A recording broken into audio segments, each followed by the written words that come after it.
నమస్కారం, welcome to YNC talk time. ఇప్పుడు social media platforms లో ఎక్కడ చూసినా సరే ఎస్ఎంఏ ఇదే ట్రెండింగ్ అయినా అవుతున్న topic. Save Punarvika, save little Krishna ఇలా చిన్నారుల పేరుతో క్రౌడ్ ఫండింగ్ అయితే చేయడం జరుగుతుంది. ఇలా ఎస్ఎంఏ బారిన పడిన పేషెంట్స్ కోసం అయితే ఇన్ఫ్లుయెన్సర్లు ఇంకా సోషల్ రెస్పాన్సిబిలిటీ ఉన్న కొంతమంది వ్యక్తులు అయితే క్రౌడ్ ఫండింగ్ అయితే స్టార్ట్ చేయడం జరిగింది. ఈ విషయాల గురించి మనతో చర్చించేందుకు ప్రముఖ సీనియర్ జర్నలిస్ట్ సూర్య ఆకొండి గారు అయితే మన స్టూడియోకి విచ్చేశారు. మరిన్ని వివరాలు వారిని అడిగి తెలుసుకుందాం. నమస్తే సార్. నమస్తే. సేవ్ లిటిల్ కృష్ణ అనే పేరుతో ఒక బాబుకి క్రౌడ్ ఫండింగ్ అయితే కలెక్ట్ చేయడం జరుగుతుంది సార్. అయితే ఈ క్రౌడ్ ఫండింగ్ కలెక్ట్ చేసే సమయంలో నవీన్ రామ్ సింగ్ అనే విజయనగరానికి చెందిన నవీన్ రామ్ సింగ్ అనే ఇన్ఫ్లుయెన్సర్ కొన్ని అక్రమాలకు అయితే పాల్పడుతున్నారని చెప్పేసి పలు ఆరోపణలు అయితే వస్తున్నాయి. వీటిలో నిజమెంత అనుకుంటున్నారు సార్? అంటే నిజానికి ఈ సేవ్ పునర్విక హ్యాష్ ట్యాగ్ ఏదైతే ఉందో అది చాలా వైరల్ అయింది అప్పట్లో.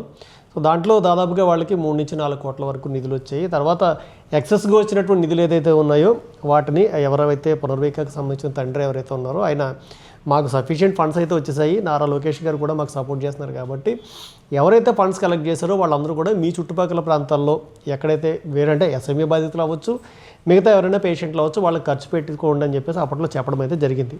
దీనికన్నా ముందు ఏమైందంటే ఈ ఫండ్స్ ఏవైతే కలెక్ట్ చేస్తున్నారో ఇదంతా కూడా ఇల్లీగల్, అనాథరైజ్డ్. సో ఇలా కలెక్ట్ చేయడం అనేటటువంటిది ఎంతవరకు న్యాయమైనటువంటి దాని మీద కూడా కొంతమంది మాట్లాడడం జరిగింది. ఎప్పుడైతే ఆ వార్తలు వచ్చాయో వెంటనే వీళ్ళు ఈ యొక్క వీడియో స్టేట్మెంట్ ఇచ్చి అక్కడితో దాన్ని కట్ ఆఫ్ చేశారు. సో అప్పుడు ఎవరికి అనుమానాలు అయితే రాలేదు. కాకపోతే ఇప్పుడు ఈ నవీన్ రామ్ సింగ్ అనేటటువంటి వ్యక్తికి సంబంధించినటువంటి ఈ సేవ్ లిటిల్ కృష్ణ అనేటటువంటి దాన్ని అతను ట్యాగ్ చేసి దాన్ని వైరల్ చేయడము. సో అక్కడ కొంతమంది మిగతా ఇన్ఫ్లుయెన్సర్లు ఎవరైతే ఉన్నారో వాళ్ళందరూ కూడా డబ్బులు ఇవ్వడానికి ఆ తల్లిదండ్రులు కలిసినప్పుడు అక్కడ ఒక విషయం వాళ్ళకైతే అర్థమైంది. ఏంటంటే డబ్బులు ఇచ్చినట్టే వాళ్ళకి ఇస్తున్నాడు, ఇచ్చిన తర్వాత మళ్ళీ ఆ డబ్బులు అతను వెనక్కి తీసుకుంటున్నాడు, అంటే వీడియో అయిపోయిన తర్వాత అనేటటువంటి విషయాన్ని తల్లిదండ్రుల దగ్గర నుంచి ఈ ఇన్ఫ్లుయెన్సర్లు కొంతమంది అయితే తెలుసుకోవడం అయితే జరిగింది. దాంతో వాళ్ళు అలాగే విజయనగరంలో ఉన్నటువంటి కొంతమంది ఇన్ఫ్లుయెన్సర్లు కూడా అయితే మేము కూడా డబ్బులు ఇచ్చాం, మా డబ్బుల పరిస్థితి కూడా ఇదేనా అని చెప్పి ఈ నవీన్ రామ్ సింగ్ అనేటువంటి వ్యక్తిని అయితే క్వశ్చన్ చేయడం అయితే జరిగింది. దానికి అతను ఆన్సర్ ఇవ్వలేదు సరిగ్గా. ఎప్పుడైతే అతను ఆన్సర్ ఇవ్వలేదో దాంతో వీళ్ళందరూ కలిపి ఒక్కొక్కళ్ళు అటు 3, 4 టీం కింద ఏర్పడి వీళ్ళందరూ కూడా లైవ్లోకి రావడము, అతను క్వశ్చన్ చేయడం స్టార్ట్ చేశారు. సో దానికి అతను ఈ తల్లిదండ్రులు ఎవరైతే ఉన్నారో వాళ్ళు నాకు డాక్యుమెంట్ రాశారు, డాక్యుమెంట్ ఎవిడెన్స్ నా దగ్గర, ఓ డాక్యుమెంట్ అయితే చూపిస్తున్నాడు. నిజంగా డాక్యుమెంట్లో మ్యాటర్ ఏమైతే ఉందో అది బయటికి కనబడదు. వాళ్ళు సంతకాలు పెట్టారంటున్నారు, సంతకాలు ఉన్నాయో లేదో తెలియదు. బట్ ఒక డాక్యుమెంట్ అయితే చూపించి అతను వీడియో చేయడం అయితే జరిగింది. సో దానికి కౌంటర్గా మళ్ళీ వీడియోలు అయితే స్టార్ట్ అవుతున్నాయి. దానికి అతను ఏ విధమైన సమాధానం ఇవ్వలేదు. కాకపోతే ఏంటంటే ఏదైతే ఇన్ఫ్లుయెన్సర్లు కాబట్టి జనంలోకి విస్తృతంగా ఆ యొక్క ఏదైతే రీల్ వెళ్ళిపోయిందో దాంతో అసలు ఏం జరుగుతోంది అనేటటువంటి చర్చ దాదాపుగా అంటే ఆ విజయనగరం దాటి మిగతా 2 తెలుగు రాష్ట్రాల్లోకి అయితే రావడం అయితే జరిగింది. ప్రస్తుతం మీడియాలో కూడా విపరీతంగా దీని మీద అయితే చర్చ జరుగుతోంది. ఈ కోట్ల రూపాయలు అయితే సేవ్ లిటిల్ కృష్ణ అనే పేరుతో కలెక్ట్ చేస్తున్నారు కదా సార్. ఈ ఫండింగ్ అనేది ఎలా కలెక్ట్ చేస్తున్నారు, కలెక్ట్ చేసిన దాన్ని ఏ విధంగా ఖర్చు చేస్తున్నారు అనేది జవాబుదారీతనం, అకౌంటబిలిటీ అనేది మనకి ఎలా తెలుస్తుంది? ఫండ్ ఇచ్చిన వాళ్ళకి కానీ లేదంటే జనాలకు కానీ ఎలా తెలుస్తుంది? అక్రమాలు ఏ విధంగా జరుగుతాయని మీరు అనుకుంటున్నారు? అంటే ఇందులో 2 క్వశ్చన్లు ఉన్నాయి. అంటే ఈ జవాబుదారీతనం ఏదైతే ఉందో అది ఏ విధంగా జరుగుతుంది, అక్రమాలు అంటే ముందు అసలు ఫ్రాడ్ ఎలా జరుగుతుంది అనే దానికి అంటే అటువైపు విజయనగరం సంబంధించినటువంటి ఎవరైతే ఉన్నారో లైవ్ నేను కూడా చూడడం జరిగింది. వాళ్ళు చెప్పేది ఏంటంటే ఒక ర్యాపిడో డ్రైవర్ ఉన్నాడు. సో అతను ట్రెండింగ్లో ఉన్నాడు. సో ఈ నవీన్ రామ్ సింగ్ అనేటువంటి వ్యక్తి ఎవరైతే ఉన్నారో అతను తల్లిదండ్రుల దగ్గరికి వెళ్ళి సో మీకు అవసరంలో ఉన్నారు, మీకు డబ్బులు కావాలి, మీకు దాదాపుగా 1,50,00,000 వచ్చేలా నేను చేస్తాను, కాకపోతే ఫస్ట్ వచ్చిన 50,00,000 ఏదైతే ఉందో అది నాకు ఇచ్చేయాలి అని ఒక డీల్ మాట్లాడుకున్నాడు అనేటువంటి విషయాన్ని వాళ్ళైతే చెప్తున్నారు. సో ఫస్ట్ 50,00,000 వచ్చింది, ఇతను 50,00,000 తీసేసుకున్నాడు. యాక్చువల్గా ఈ తల్లిదండ్రులు ఎవరైతే ఉన్నారో వీళ్ళని మిగతా ఇన్ఫ్లుయెన్సర్లు ఎవరైతే ఉన్నారో వాళ్ళతో కాంటాక్ట్లో ఉండొద్దు అని చెప్పాడు. కాబట్టి ఎవరైనా వాళ్ళకి ఫోన్ చేసినా ఎవరు వచ్చినా డైరెక్ట్గా ఈ నవీన్ రామ్ సింగ్ అనేటువంటి వ్యక్తి మాత్రమే డీల్ చేస్తున్నాడు ఒక సెంటర్గా. సో తర్వాత ఎక్కువ ఫండింగ్ రావాలంటే కనుక మీరు ఏం చేయాలంటే నేను ఒక స్క్రిప్ట్ చెప్తాను, ఆ స్క్రిప్ట్ ప్రకారం మీరు ఫాలో అవ్వండి అని చెప్పి అతను చెప్పింది ఏంటంటే ట్రెండింగ్లో ఒక ర్యాపిడో డ్రైవర్ ఉన్నాడు, అతనితో నేను మాట్లాడతాను, మీరేం చేస్తారంటే మీ మిసెస్ ఎవరైతే ఉన్నారో బాబుని తీసుకుని ర్యాపిడో బుక్ చేసినట్టుగా మీరు అతని బండి ఎక్కండి, ఎక్కిన తర్వాత దిగుతారు, దిగిన తర్వాత అతను అడుగుతాడు ఏం జరిగింది, హాస్పిటల్కి వెళ్ళారు కదా బాబుకి ఏంటి అని అడిగితే ఇలా ఎస్ఎంఈ అని చెప్తుంది ఆవిడ. చెప్పిన తర్వాత ఇతను వెంటనే గుండెలు ద్రవించి అతను ఏం చేస్తాడంటే నాకు దగ్గర ఉన్నటువంటి బండి నేను కొత్తగా కొనుక్కుని ర్యాపిడ్ డ్రైవర్గా ఉన్నాను, బట్ ఈ బండి అమ్మేస్తే వచ్చిన డబ్బులు ఏవైతే ఉన్నాయో అవన్నీ కూడా బాబుకి ఇచ్చేస్తున్నాను, సో మీరు కూడా నా ఫాలోవర్స్ ఎవరైతే ఉన్నారో మీరు కూడా దయచేసి సహాయం చేయండి, బాబు ప్రాణాలు కాపాడండి అని ఒక రీల్ చెయ్యి అని చెప్పి అతను చెప్పడం అయితే జరిగింది.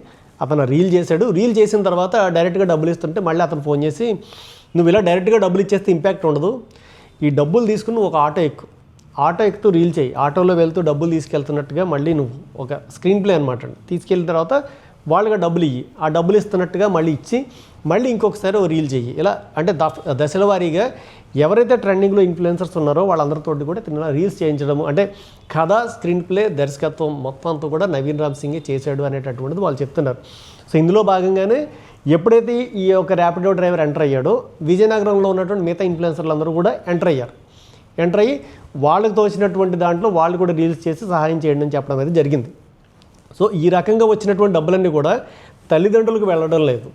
టోటల్గా ఈ మనీ మేనేజ్మెంట్ అంతా కూడా నవీన్ రామ్ సింగే చేస్తున్నాడు. ఒక చోట డబ్బులు వచ్చాయని చెప్పి ఇన్ని కట్టలు ఒక సోఫాలో పెట్టి చూపించి వాళ్ళకి ఇవ్వడం అయితే జరుగుతుంది. ఏదైతే ఉందో అదంతా కూడా 100 రూపాయల నోట్లు, 200 రూపాయల నోట్లు, అంటే భారీగా కనిపించడానికి. సో అతను ఎప్పుడు చేసినా కూడా 500 రూపాయల నోట్లు మిగతావి వాడట్లేదు, కేవలం ఇదే చూపిస్తున్నాడు ఎక్కువగా కనిపించడానికి. సో అందువల్ల క్యాష్ ఇచ్చినట్టు ఇచ్చి మళ్ళీ అతను తీసేసుకుంటున్నాడు. సో చూపించడానికి కనిపించడానికి మాత్రం లక్షలాది రూపాయలు తల్లిదండ్రులకి ఇచ్చినట్టు కనబడుతుంది, కానీ మొత్తం మేనేజ్మెంట్ అంతా ఇతనే చేస్తున్నాడు. బట్ వాళ్ళకేంటంటే ఎలాగో అలాగా తన యొక్క కొడుకుని బతికించుకోవాలనే తపంతో తల్లిదండ్రులు కూడా దానికి మేబీ అన్నారు అనేటటువంటిది, అంటే లైవ్లో వాళ్ళు కూడా వచ్చి మాట్లాడడం అయితే జరిగింది. నిజానికి ఆ లైవ్ నేను కూడా చూశాను. సో వాళ్ళు చెప్పినటువంటిది అయితే ఇది. సో ఫ్రాడ్ ఈ రకంగా అయితే అతను చేస్తున్నాడు. సో ఇది పక్కన పెడితే జవాబుదారీతనం దగ్గరికి వచ్చినప్పటికి ఏంటంటే, ఎవరైతే ఫాలోవర్స్ ఉన్నారో, ఇన్ఫ్లుయెన్సర్కి సంబంధించినటువంటి వాళ్ళు ఎవరైతే ఉన్నారో, ముందు వాళ్ళు కూడా విజ్ఞతతోటి ఒక విషయం తెలుసుకోలేదు. ఎందుకంటే వచ్చే ప్రతి రూపాయి కూడా మీ కష్టార్జితం, మీ జేబులోంచి బయటకు వచ్చేటటువంటిది మీ యొక్క అవసరాలకి, మీ యొక్క ఫ్యామిలీకి సంబంధించేటటువంటి అవసరాలకి ఖర్చు పెడదామని పక్కన పెట్టుకున్నటువంటి డబ్బులు కూడా మీరు తీసుకొచ్చి ఒక ఇన్ఫ్లుయెన్సర్ చెప్పాడు కాబట్టి ఒక ప్రాణాన్ని కాపాడాలి అనేటటువంటి ఒక మానవతా దృక్పథంతో వాళ్ళకి ఇచ్చారు.